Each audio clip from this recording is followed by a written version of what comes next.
Бірақ біріншісі лақтырып кетті енді. 3 рет басып тастады ғой. Дәл қазір досына звондап, Жандос Қаржаубайдың концертіне билет алам, ақша аудар деп айтасың. Досыма звондап. Иә. Егер аударса, тегін билет беріп кетем. Нұрбек деген досым бар мен. Жандосыма деген әннің кейіпкері. Алмайды ғой. Ема алмайды ғой. 2 рет лақтырып тастады. 3-ші рет лақтырып тастады. Нұралы қазан. Нұралы Барлыбай дейді. Қош келдің бауыр.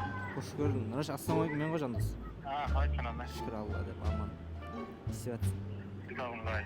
Аман. Неде гранттар шықты? Нұрал, менде зарядка аз қалды. В общем, 7-ші ақпанда Жандос Қаржаубайдың концертіне билет алып бересің бе маған? Ақшам болмай тұр. Әрине досым алып беремін ғой. Болды, 15 мыңнан 4 мыңның арасы ғой.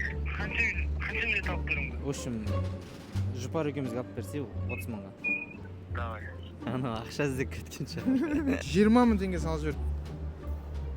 Яғни 10 мың теңгелік билеттен екеуі ғой. Шамалы орта жағында отырасыңдар, бірақ алдында емес, артында емес, орта жағында.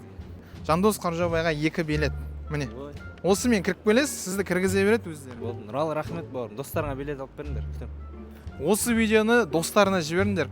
Осы концертке билет алып беру керек. Иман достар паталап екен кәдімгідей. Бірақ біріншісі лақтырып кетті енді.